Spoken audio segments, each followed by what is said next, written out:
My guest today is Lisa Van Hara. She started in real estate, but has found a path in coaching.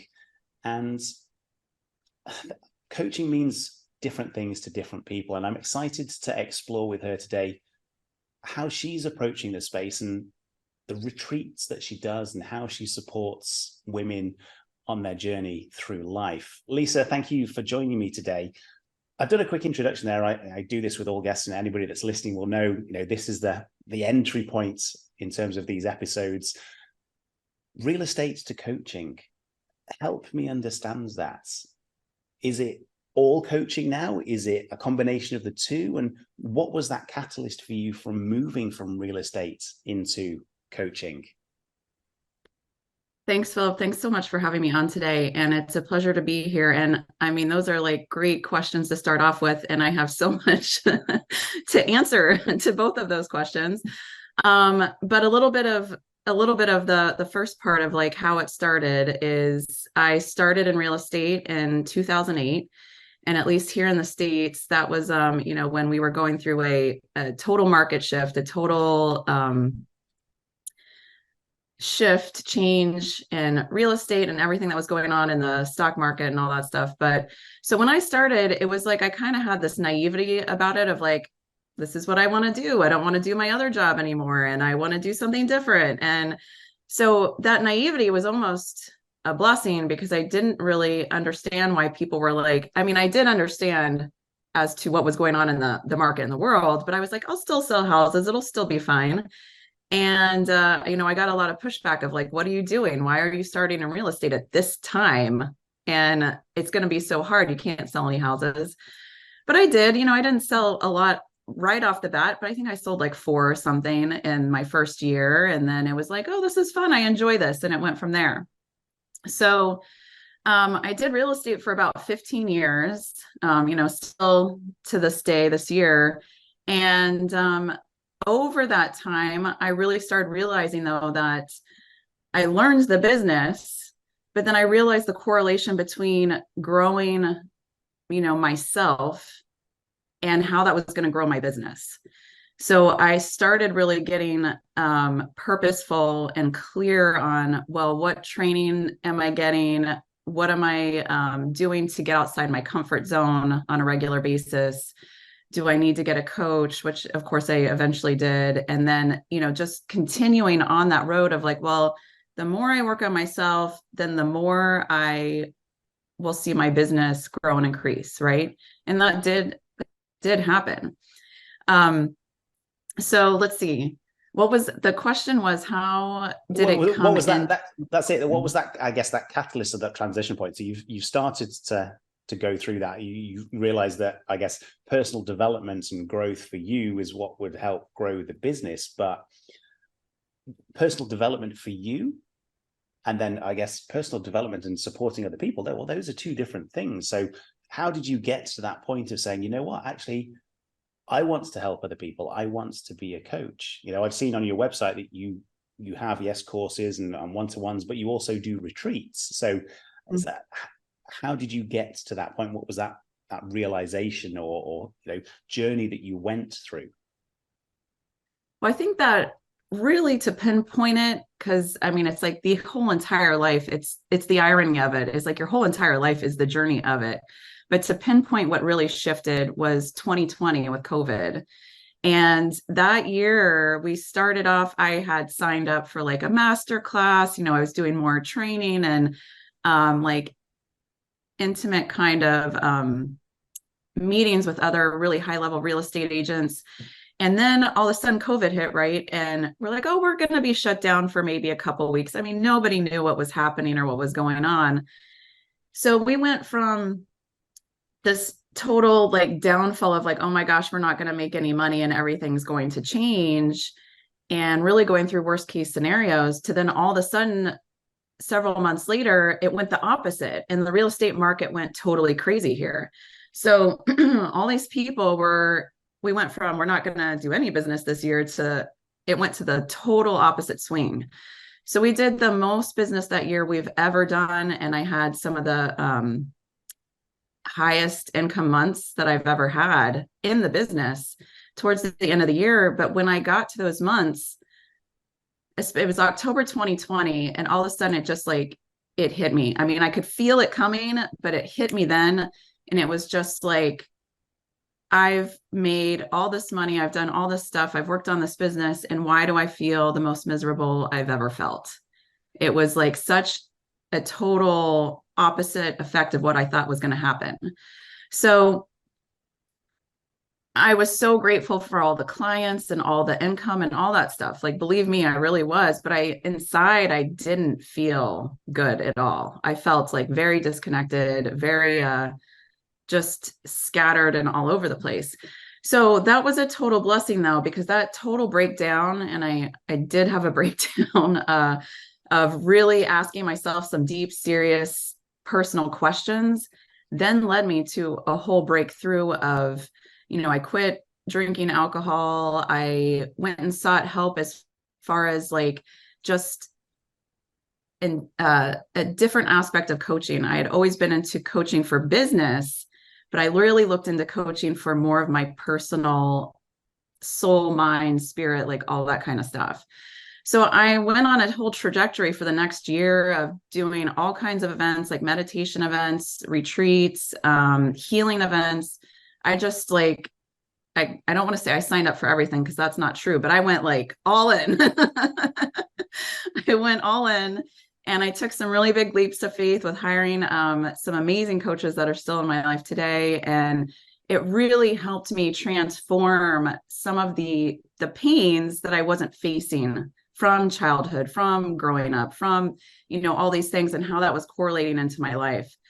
So all that, over all these, then 2021, 2022 of really going deep within, it just became more and more apparent. I'm like, how can I not share this stuff? Like, how can I not, there's a saying, a lesson learned becomes a lesson shared.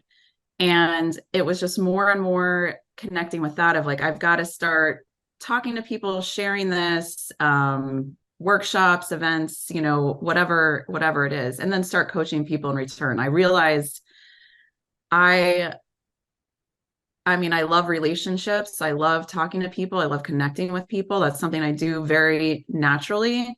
And then how can I utilize that to start another business? Yes, but also do something that felt so in line with what I had just experienced over the last couple of years.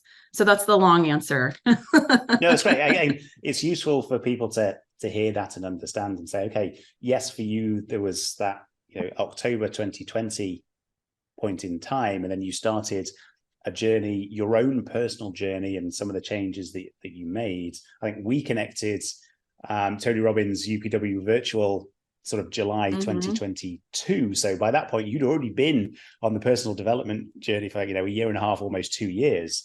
It's interesting to help people understand that, okay, for you realized connecting with people, playing it forward in terms of what you'd experienced and the changes that you'd made was what felt right for you. And you've followed that.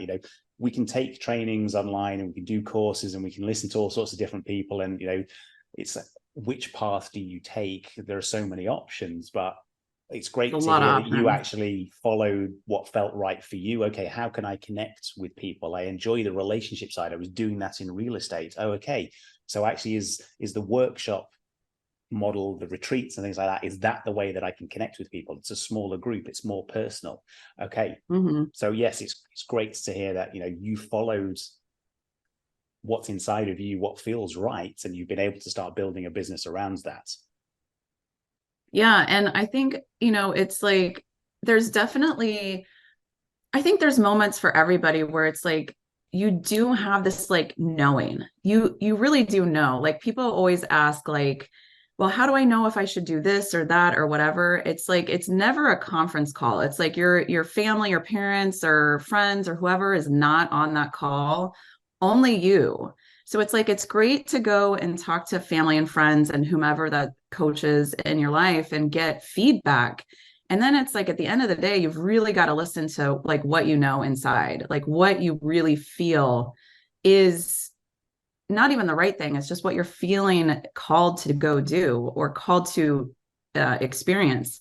So it's like, that's kind of what I started doing was, I will say some friends and family started asking me, they're like, what are you doing? Because you're different. Like something's changed.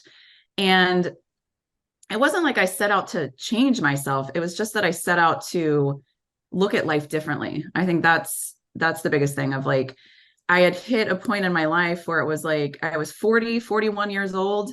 And I think that's a really pivotal time in a lot of people's lives where you do naturally start questioning stuff differently. And I just started realizing, I was like, well, I really think I need to look at the past 40 years and what that's done to me. And not even done to me, it's for me, right? Tony says that all the time. How did this happen for me? And that's what I really needed to take a deeper look at, was like, how was I holding some of the perspectives of the past in like a limiting way?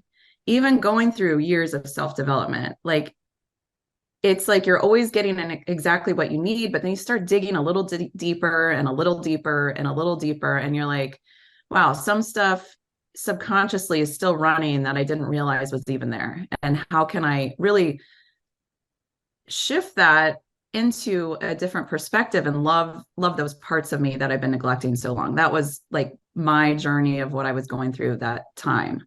That version of me I was neglecting for so long. It was like, take the action, take the action, take the action. But I was ignoring a lot of parts of me that were just like scared, hurt, neglected, all those stuff.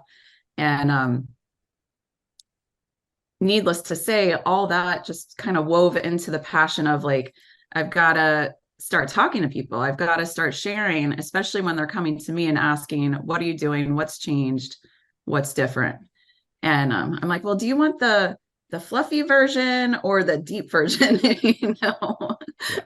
Because you can go two totally different extremes there. Well, it's like any conversation. Again, it's your audience of what they're actually going to be able to understand, connect with, recognize. Help me understand the coaching that you do. Okay, the delivery method we've touched on, but what is it that you actually then support people with, either understanding the world around them or inside themselves? What is it that you help them uncover? For me, it's okay, the 12 chains that are holding people back and helping them recognize those things. Because like anything, it's like, once you see it, you can't unsee it. So you now have an understanding and you can start to recognize those things. So for you in the work that you do, what is it that you help people either work through or discover about themselves? And how do you go about that? Yeah, that's a great question. So I think one of the biggest things is really bringing awareness to patterns in the life, which I think is like similar to what you're doing with the 12 chains, right? We all have like patterns that we're in. So it's bringing the awareness to it, which is like kind of the step first, is just that you're aware this is going on. You're aware how you're showing up. And then you're kind of going into the judgment around all these things you have in your life. So even me, like 6-7 years ago, we have these phrases and sayings and adopted beliefs that are running. And a lot of that, we're putting so much judgment on ourselves and others of, well, this is the right way. This is the wrong way. I should do this. I should do that. It's only this way or only that way. It's very polarized. So a lot of it is realizing that polarization and judgment that's going on. And oftentimes in coaching sessions, we're really utilizing relationships people are in as kind of the main focus. So an example would be like me and my husband. So it's like, if I'm realizing all the things I'm constantly judging about him, well, that's really me judging myself. That's really me having those judgments, but that's a part of me that I'm just unhappy with. It's just, we can see it externally easier in other relationships or in work or coworkers and all that stuff. So that's a lot of it, of what the dialogue is around, of just kind of through the calls, through the coaching or through the workshops, like shifting this perspective around like what's really going on here. I think maybe for your listeners, I think one of the best books, one of the top 5 books I've ever read was Radical Forgiveness by Colleen Tipping. And he really goes into that of giving examples of like how these conversations and things that are going on in a relationship, what that's really trying to wake you up about and wake your soul up about, and how it's trying to teach you a lesson. And if you get the lesson, then you're shifting into like the next level or the next phase or whatever, right? Or the next layer. And so it's a lot around that, and also utilizing meditation and energy work with that. And sometimes people are like, well, what's energy work? I mean, meditation, everybody's kind of familiar with that. It's all about just getting more present. Like we are in our heads so much, and it's just like running, spinning like a hamster wheel. But the more we can get present and get connected with the heart, get connected deeper within, then we can actually sit and feel those feelings of what's really happening in some of those relationships or past traumas or past pains, and not running from that energy. Because if we process and stay with that energy, then we can move through it. We're not shoving it down, which is what that was my go-to, was just shoving it all down and not dealing with it. So just by being with it, not drowning in it, then we can move through the energy and get on to our next perspective shift. Have more compassion for yourself and for other people. So that's kind of it in a nutshell. Nice. So I guess it's simplistic version. Again, I'm a simple guy. It's like, I guess, giving people a safe space to go through that process, to be able to say, Yes. hey, we all Such a have good way to put it. we all have that stuff that we've buried deep, but actually that's what may be impacting us the most and holding us back. So if we can find a safe space and support mechanisms to unpack that and go, okay, right, yeah, now I can understand this. I can see what's actually going on. Okay, awareness. Now we can start to make changes. Okay, what does that look like? What are those steps that we take? So great to hear that. That's the approach. Building in the meditation and the energy work. Energy work is something that I read about and I talk to people about, and I'm like, energy for me is very different because I've been a sportsman all my life. So I'm like, energy, right? It's not necessarily a different type of energy for me. It's either I have energy and I can go and do something, or I have no energy and I'm just like. So it's interesting to hear you say that actually it's part of the process that you take people through to help them recognize positive, negative energy, whatever it may be, and how they can then deal with that and utilize it. So I think, yeah, an interesting part of the process there. Yeah, and it's all it's all just energy. So that's where it's even like, it's not negative or positive energy. I mean, technically, if you get into science and different stuff there, sure, you can look at it like that. But what we're really doing is taking the judgment off of it. So it's like, it's not even positive, negative. It's not even good or bad. It's just energy. And it's like those blocks of energy within us, the emotions, the feelings that we've not wanted to process, they do create these blocks. So it's like those can hold us back from either having more energy, feeling more motivated, wanting to take action, all these different things, or being open, the heart opening up and wanting to get back in a relationship. Some people have gone through divorces and different stuff like that. So it's all different aspects of that. But it's like we have this huge energy field. Joe Dispenza talks about that, Dr. Joe Dispenza. There's some other great people too. But it's like our energy field is huge. So it's like we have all this stuff going on around us. How can we connect with that to process and move into a more proactive state of being, not just always feeling good, but it's just like you said, it's having more energy, but being more aware and intentional about all of it. That makes sense. So one of the things I guess it's almost a step back. That transition that you made, you referenced, having conversations with the friends and family and them not really understanding what it was that you were doing, the change that you were making from sort of real estate to coaching, and recognizing a difference in you. How did you deal with that situation? Because some of the listeners, they may be going through a similar thing. It's like I've recognized I want to do something different. I have a new passion, a new vision for my life. I know I need and want to make changes. Not everybody's necessarily going to buy into that and be on board straight away. how were those conversations for you, and how did you work through that process with, again, friends and family? That's a really great question. And I laugh because, some of it I would say, went well. Some of it I've learned from, right? And I would do it differently the next time. However, that seems to be kind of a theme in my life is, when I got into real estate, that was not really supported or recommended, by family and friends and stuff like that. And then even going into coaching, there's this resistance again of like, what are you doing? Why are you changing? So I think that's the main thing is change, is like people are so often resistant to change. So when they see their loved ones, family, friends starting to change, it actually starts to almost challenge their identity. And they start to be like, wait, if she's shifting or he's shifting, what does that mean for me and my identity? So it's like the ego, the identity gets a little bit threatened. And that's just something to keep in mind, to have more compassion around, because it's like, it's not that the family and friends don't want to support you. It's just that they start to get scared and fearful of what it's going to mean for them. And they oftentimes, of course, don't really realize that or know that all the time. And myself included, I've been in those shoes. So again, like, you have to ask yourself, is this something I really want to do? Is this something I really feel called to do? Like if I was to pick up the phone and have a conversation with like my heart and soul, God, the universe, divine, whatever you believe, and really have a conversation, what does that look like? How does that feel?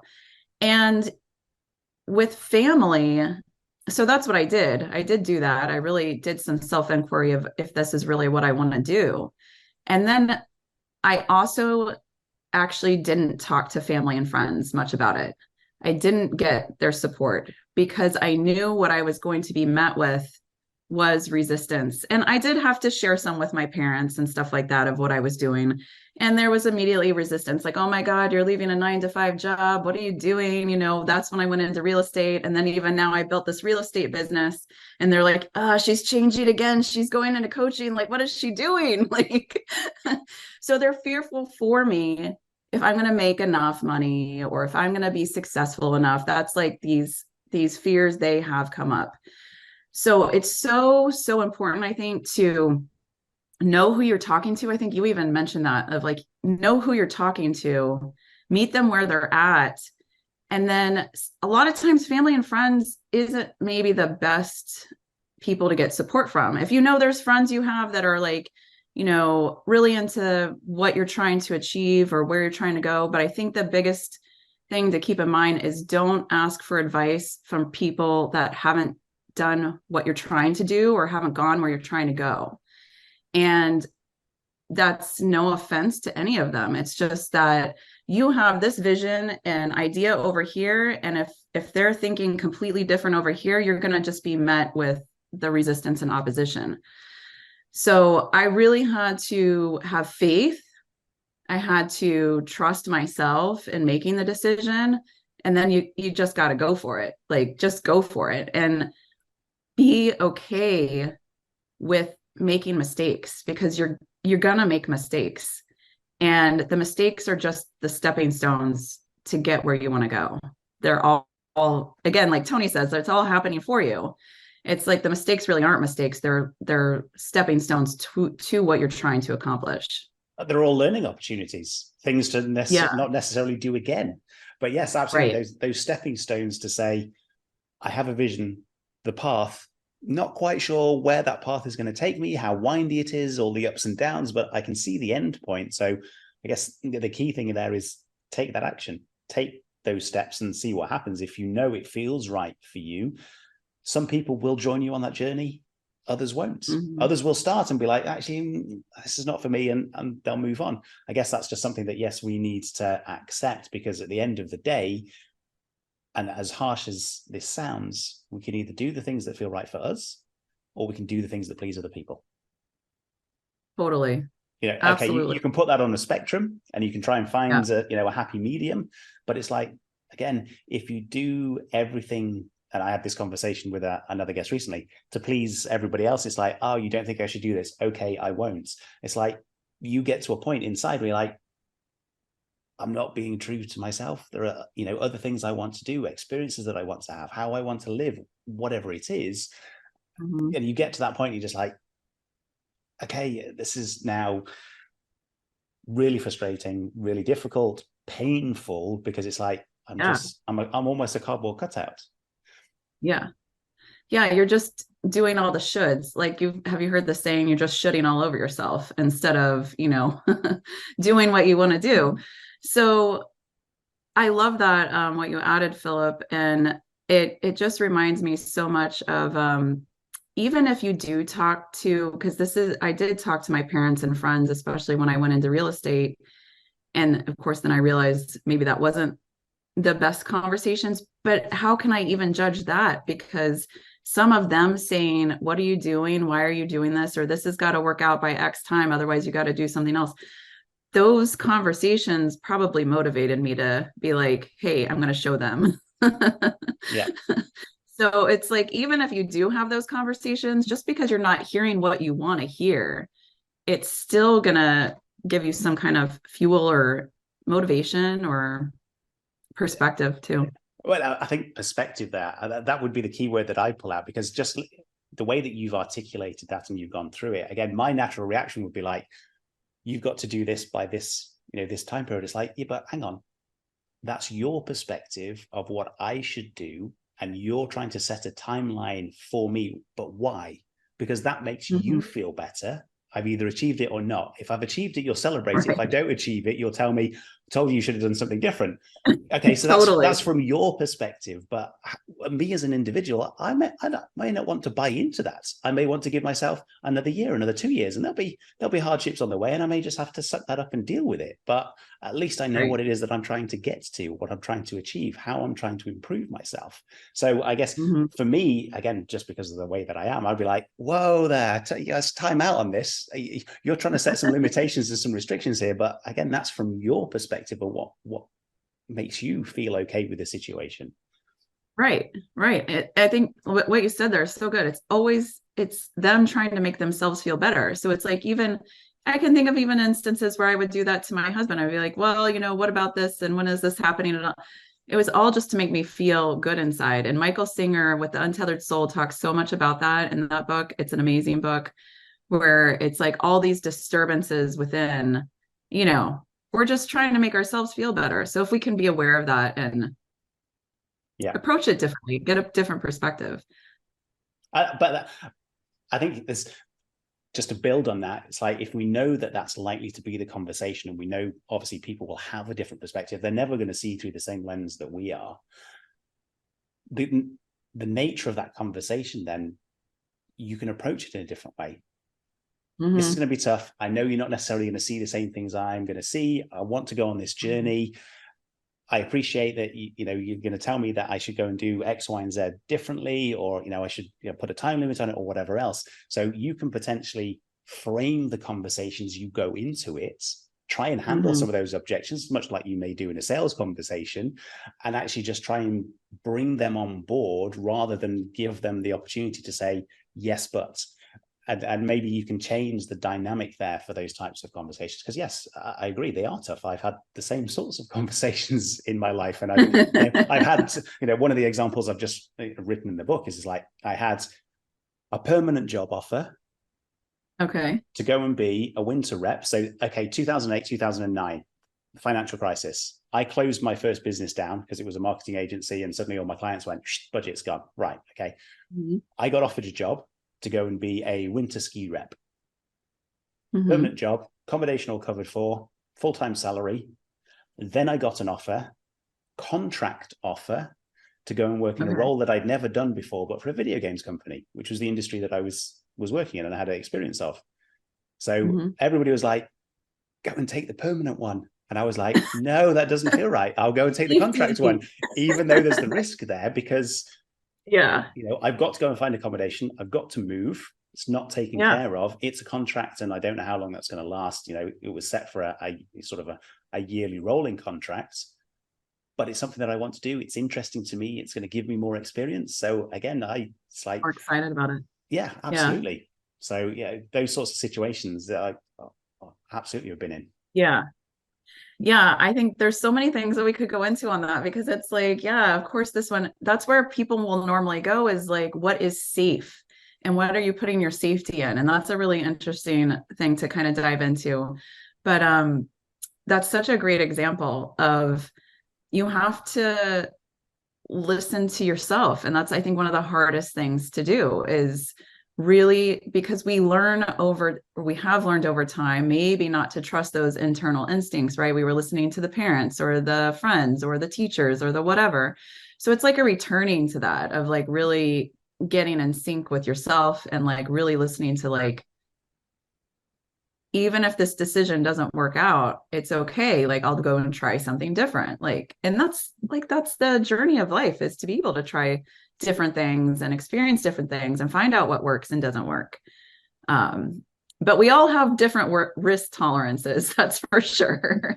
Well, We all have different levels of risk tolerance. so risk is one of the chains that I talk about for exactly that reason, because it's like, I've been an entrepreneur since the age of 16. Yes, I've had some jobs, but I've always put myself in that position, and to say, I want to try and grow something. I'm going to take that risk. I'm going to see what happens. I'm going to back myself. And yeah, there'll be some hardships, and there've been some really difficult times. And I've closed 2 businesses down and done various other things. But on the flip side of that, I've also put myself in positions where I've done government projects, and I've been to number 10 Downing Street, and all of these other things that I may not have had the opportunity to do if I hadn't have followed through on that risk and backed myself. So yes, everybody has a different tolerance level for risk, and I don't think it's just tolerance. It's also about how we assess risk. Absolutely. People assess entrepreneurship as risky. I don't. I just say, well, that's what it is. That's what it's about. It's not a risk. Getting a job can be just as much of a risk, because 3 months down the line, your probation's over and somebody says, thanks very much, that's it, you're done. Okay, great. It's now the I've got traditional, it's the traditional thing, but it's still just as risky, depending on how you look at the world. So yes, I think and that that's the goes thing. right back to perspective, right? Yeah, I love that. Risk assessment. Yes. Risk assessment, risk tolerance. Yeah, I was reading somewhere the other day too. Somebody had said, it's like, if we all had the same perspectives, or we all had the same values, that's what it was, values. If we all valued everything the same way, we would have no need for one another. And, there would not be all these personalities and so forth. So it's like, seeing the value in other people's perspectives, it doesn't mean you have to agree with it. It doesn't mean that has to be what you're going to adopt, but you can just acknowledge that you're seeing that perspective in that way. And the more perspectives you add, then the more you're going to be able to see, like what you were saying, with risk in a different light, with relationships in a different light, communication, all these things. So that's, I think that what I'd add to that, we're taking the line of perspective, and obviously it's very different from where we started in this conversation. Getting those additional perspectives, yes, we don't necessarily have to agree with them or adopt them. Being able to gather more perspectives, and I had this situation the other day. I had a challenge that I was facing, and I asked a coach and a couple of other people, and on one of the perspectives that they gave me, I was like, of course, yes. Why didn't I think of that? And it's like, well, if I hadn't have asked the question and got that different perspective, I may not have solved the challenge that I was facing at that moment in time. So I think it's important for us to also be open to other people's perspectives, welcome them, and then it's for us to filter and say, okay, what makes the most sense here? Do I want to adopt? Is that a negative perspective that's not actually going to be helping me, but I know where they're coming from and why they're saying those things or doing those things? Okay, I need to assess this. I need to make sense of what's right for me. But I think being open to those perspectives is an important part for us to continue developing. Yeah, I totally agree. And one thing a mentor once said to me, let's see if I can remember, it's like the amount of feedback you're able to take in is the level to which you can grow. So it's like the more feedback you're able to take in, which is getting those different perspectives. And it's literally like everything we're doing in our daily lives is giving us feedback. Like we're talking to a coworker, that's feedback, how they're responding and all that stuff. Now we don't have to like go into like analyzing it all. That's not the point. But like you said, if you're open, the more open you are to receiving feedback is to the level that you can grow, because you're just adding to that perspective over and over and over again. And you can have more aha moments like that, where it's like, oh my gosh, I never saw it from that point of view. And that's like one of my favorite feelings, because it's like just this light bulb goes off and you're like, oh, like I never saw it from that way. And that's exciting. Then you can go and bring that to other aspects of your life typically. Absolutely. And I guess as coaches, that's also the sort of thing that we're then trying to support other people with, giving them those different perspectives, the guidance. Maybe it's based on our journeys and the experiences that we've had, but getting to them to that point where they can go, yeah, okay, light bulb, great. Okay, now you can continue to take the steps forward. So doing it in our own lives is important. As coaches, we then try and support others. But for those listening, I guess it's acknowledging that we have that power, we have that ability to take the perspectives, to take the actions, to do the things that are important to us, to follow, what's inside us. So to finish this, I would love to get from you, and I'm putting you on the spot here, I appreciate that. Okay, great.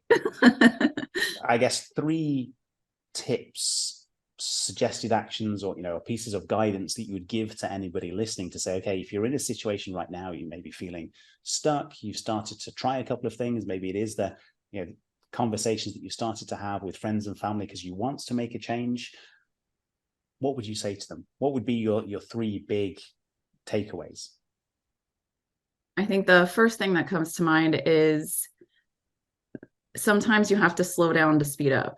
So a lot of times when we're stuck, and I'm sharing from, again, my perspective, but a lot of times from when we're stuck, we kind of get into like, well, I'm used to taking compulsive action, maybe not conscious action, but compulsive action. So it's like, allow yourself to slow down. For a lot of people out there, it's like to slow down or not be doing is not okay. They don't feel that they're being worth enough or they're doing enough, or but I love the phrase, we're a human being, not a human doing. So just to slow down would be my step number 1. That doesn't mean you can't take any action, but it just means like, I'm going to sit down. Maybe I can meditate for even just 5 minutes. Maybe I can journal about what I'm feeling. So slow down's number 1. Number 2, really ask yourself, what are you feeling? Like, what are you feeling? Acknowledging and validating what you're feeling.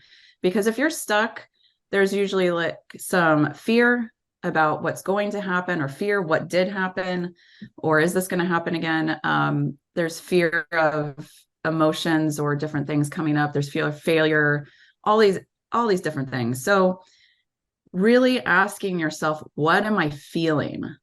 And even just writing that down. None of these exercises have to be a long duration of time. It can be 5 minutes. It can be 10 minutes. But by taking the time to acknowledge and validate what you're feeling, I think is one of the big keys that we're missing so much, at least from my experience, is we're not allowing ourselves to feel what is actually coming up. We repress it and ignore it. So writing those things down. And then number 3 would really look at, when we're met with times of challenge, more challenge, we need to balance that out with more support. So it's asking yourself, like, how can I get more support? Do I need to hire a coach? If I can't hire a coach, can I do like an online type of thing? Or can I download a free app that'll give me insights, or watch some YouTube videos that are inspirational? There's lots of resources out there, like you were mentioning. Like, there's so much resources out there, probably more than there's ever been, right? There's information everywhere. But those are the 3 things. So that last one was support, looking at, do you have enough support in your life? And the like sub to that is, don't be afraid to ask for support, and ask for what you need in your life.